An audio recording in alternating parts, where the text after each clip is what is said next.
Hi, I'm Rachel Forbes. I'm a passionate mother, an advocate, a partner, a friend, and an ally.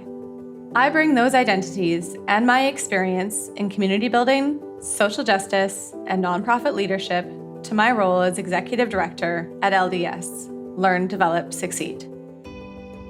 Over the next few weeks, I will lead you through the story of a beautiful soul named Mason, from preschool through to adulthood.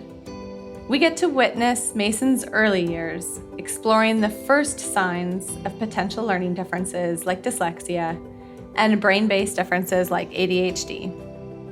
In this series, we will feature educators from LDS, experts on neurodivergence, as well as passionate parents and allies who make up the community that rallied around Mason.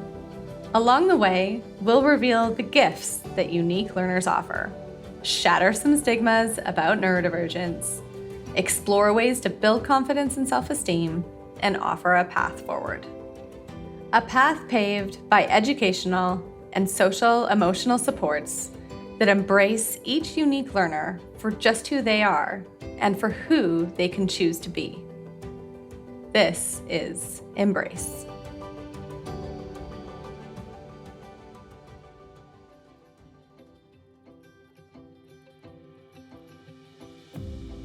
Equipped with an assessment of both dyslexia and ADHD, Mason is transitioning out of elementary school into middle or high school. The last years of elementary school and the first years of middle or high school is a time of transition, a very vulnerable time for most kids, because it's the start of adolescence. They're often starting or going through puberty and are often worrying about fitting in among their peers, and adding a diagnosis of a learning difference and another brain-based differ.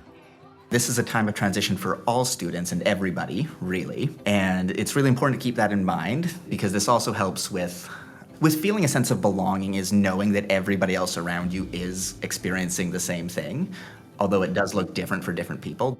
This is Patrick, an autistic educator who focuses a lot of his work with learners between grades 7 to 12. He helps support students at LDS with academics and also coaches on social communication, and helps them understand how to navigate the school system while having a learning difference. Transitioning to high school, especially here in BC, where we don't have any sort of middle school system except in, I think, 3 school districts, makes it much more of a transition than it is in most of the world. And on one hand, this is a very anxiety-provoking transition, but on the other hand, there are some positives to this as well, because high schools tend to have much larger populations than elementary schools. And when we think about neurodivergence, the larger your student population, the larger the pool of people who think like you is. And so a larger school is going to mean that there's more kids, more teenagers who think the way that your child does. And this is actually a really amazing thing for teenagers to be able to go and find a group that thinks like them and appreciates them for who they are.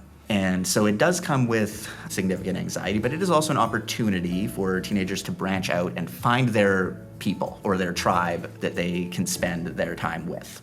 That's a great point because I think sometimes the size of a big school can be intimidating, but remembering that that means that there's a greater chance of you finding people who you identify with is a really good reminder, so that it's not about how big overall the school is, it's about who's there that can support you. And the chances of those people being there, both peer-wise and potentially adult or educator mentor-wise, are greater when you're in a bigger school. Yeah, I'm always, when I'm coaching students on this, like transition to high school, I always really focus on helping them to realize that they don't need to befriend the entire school. Like, that's not a realistic goal. It's about finding a few people that accept you for who you are and like you for who you are. And it doesn't matter if 90% of the school doesn't even know your name. The goal is not to become like the most popular person in your school. The goal is to find a good group of people that are going to support you for who you are. Unlike neurotypical people, learners like the ones who come to LDS require a little extra support that carries them through important transitions, especially when moving to different schools and to middle or high school. So maintaining or building a community during this transitional period is fundamental to setting up neurodivergent youth for success, academically and for social, emotional, and mental health.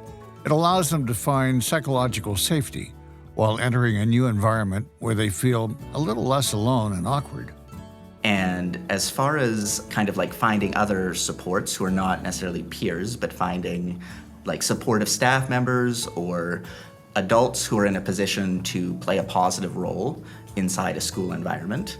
Unfortunately, by the time that a neurodivergent youth is entering high school, they will have already had some experience in determining who safe, caring adults are versus adults who are not positive people in their lives.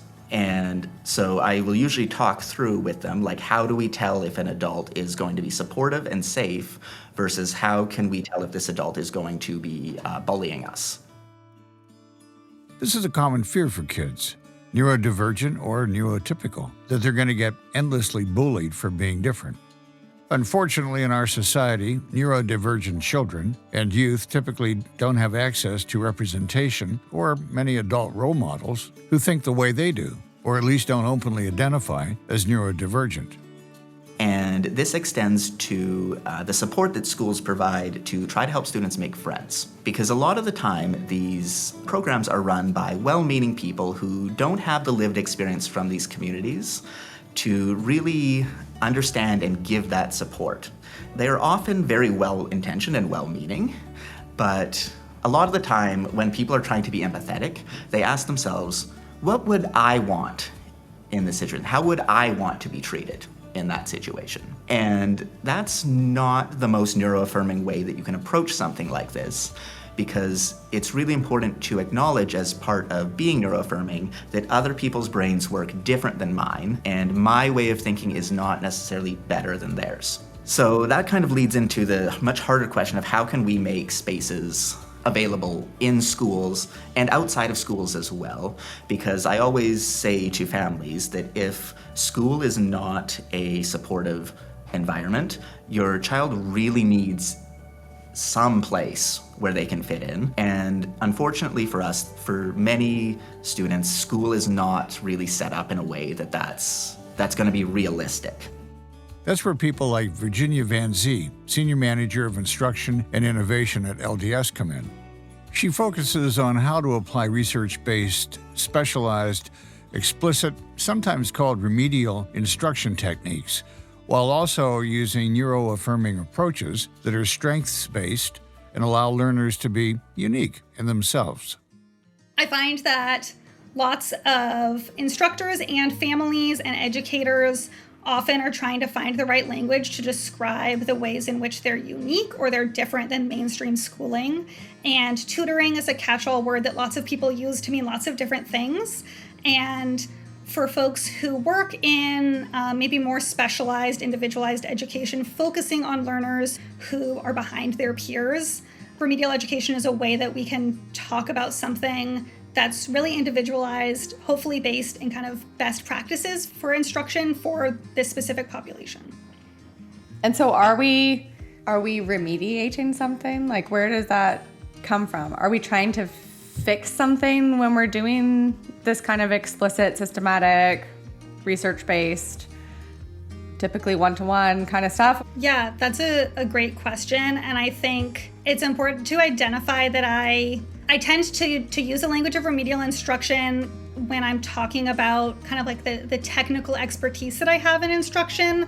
But you're right, I wouldn't necessarily use it to explain to the general population what LDS does, because it does have a negative connotation. Yeah, super individualized instruction that is strengths-based, that's neuro-affirming, that is based in research and also really strong interpersonal connection and understanding, all of the things that instruction should be for anyone, and especially needs to be for any kind of learner who has any kind of learning challenge.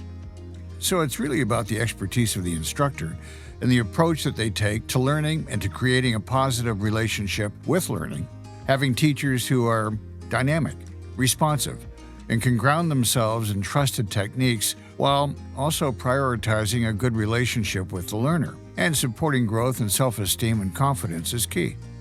What's right for one student at one point in their life isn't going to be right for them 3 years later. Maybe it is, maybe it isn't.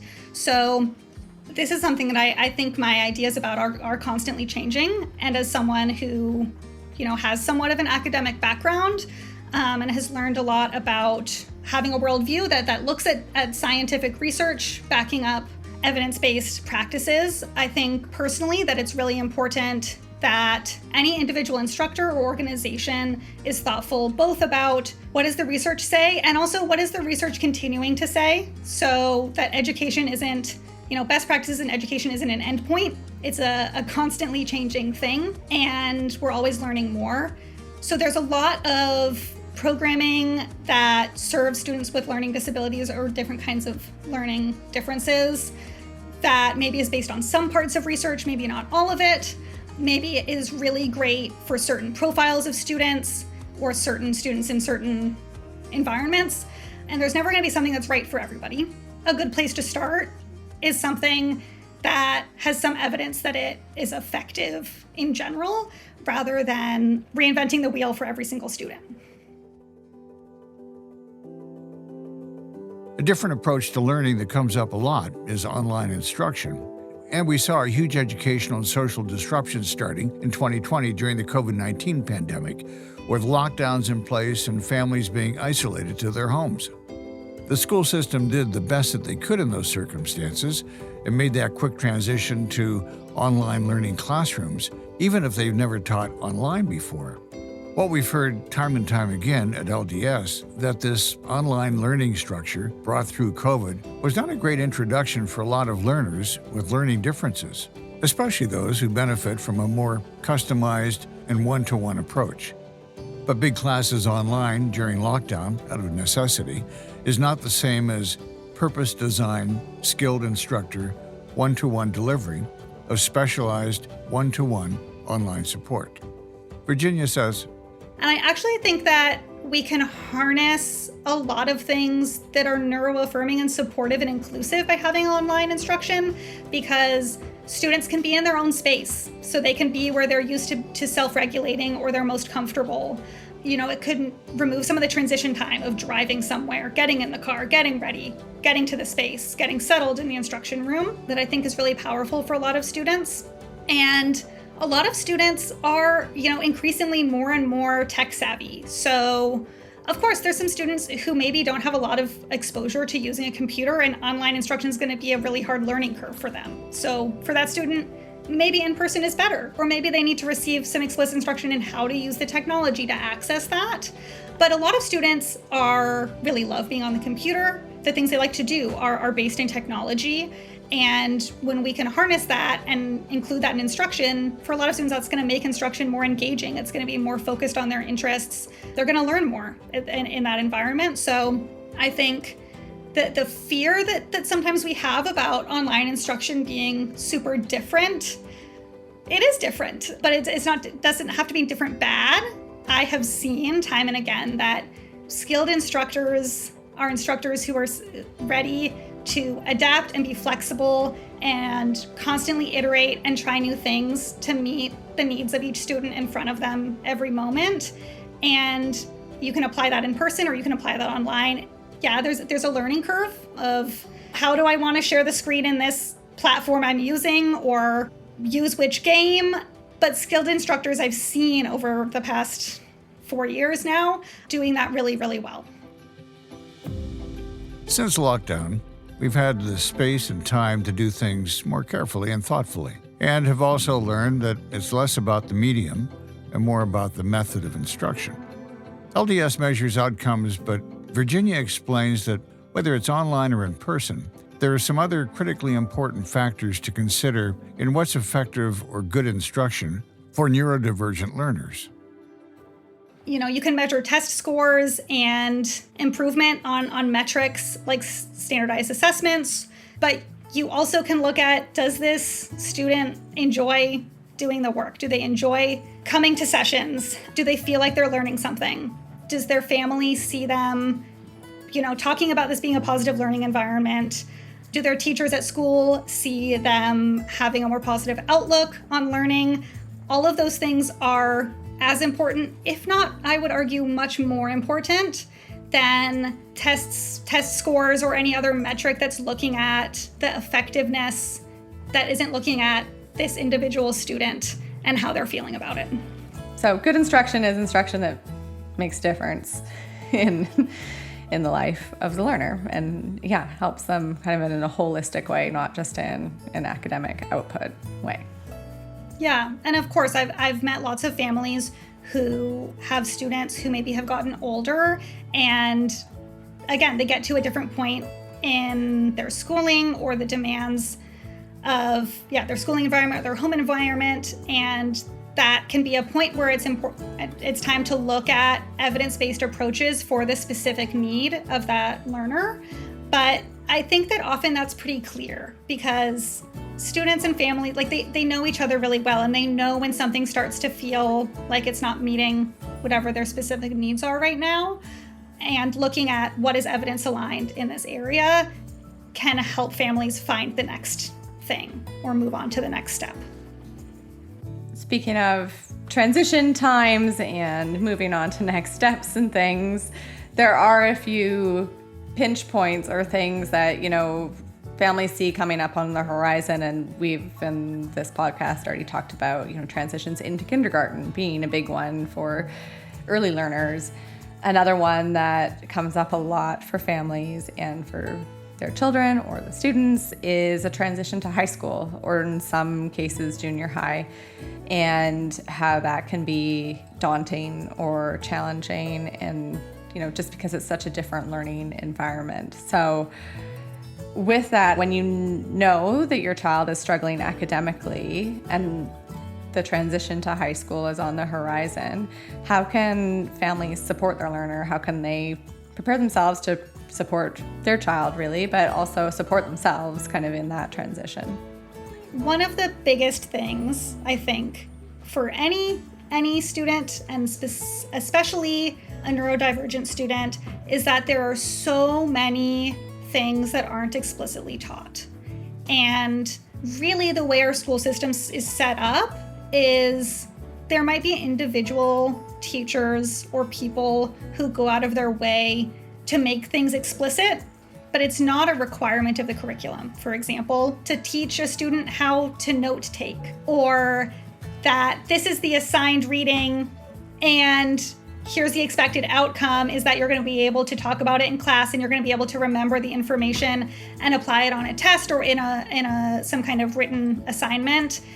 Students are just told, you have this assigned reading, it's due on this day. And most students kind of have to figure out from trial and error what all of the unspoken systems and tasks are that are embedded in that. These unspoken systems and tasks are barriers for a lot of neurodivergent students. And the most important piece of this puzzle is that it's hard to build safe, neuro-affirming spaces for children and youth without the input of the community. One thing comes up when I'm thinking about the logistics of trying to figure out if a school is going to be this, or to offer these things, or to even have the capacity to try to facilitate setting up safe neuro-affirming places. Is there anything, if somebody's a parent or guardian or close family member of a student who's looking for these options and trying to figure out, if there is a choice, should I go this route or that route for a secondary school, or should I go into potentially a more specialized school?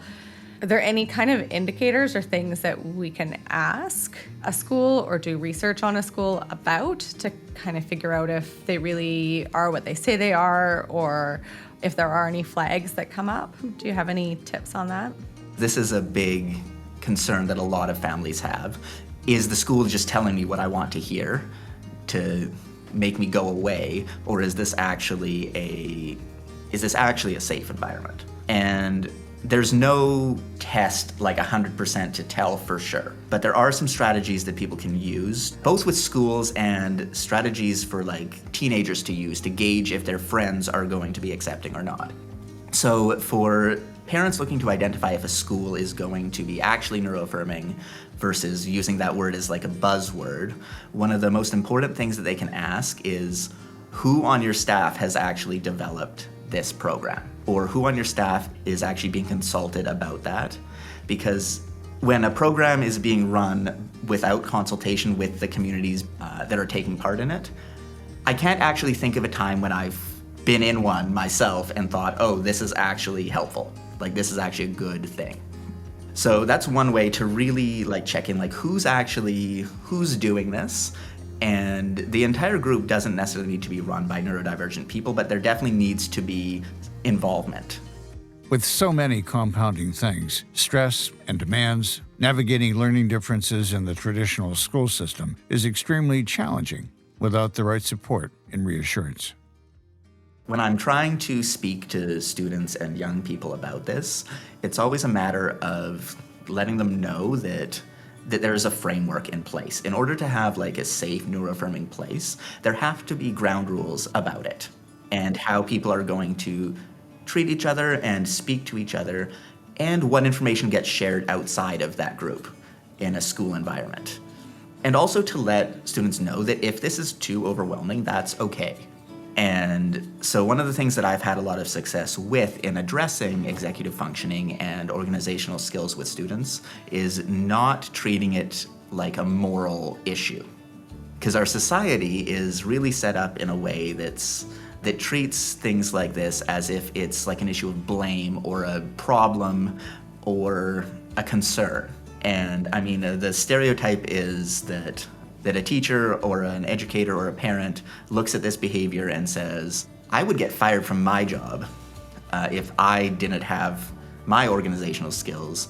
And then this kind of gets passed on to young people at a far younger age than a neurotypical peer would get pushed in this way. So by taking out the emotional side of this and just treating it as, okay, we're gonna make a plan, and I'm gonna get your input on this plan, and we're going to come up with it together. In the next episode, we see Mason as a full-fledged high schooler who has fully embraced his learning differences. I think it's critical for parents and teachers and adults in a child's life to normalize that mistakes are how we learn. It's the best way to learn.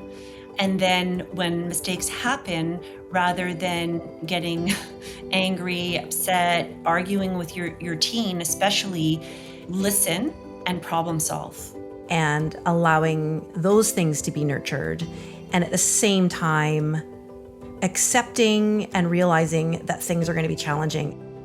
And we talk about how kids like Mason can build independence and grow their confidence. That's all for today. Embrace is an Everything Podcast production, an award-winning team focused on engaging storytelling that connects with its audience in a meaningful and memorable way. Our showrunner is Ruthu Jagannath, and our audio engineer and sound mixer is Scott Whitaker. And if you like the show, please rate and follow it. It helps us reach more listeners like you. Until next time, embrace your kids. Another Everything Podcast production. Visit everythingpodcast.com. Subscribe wherever you get your podcast.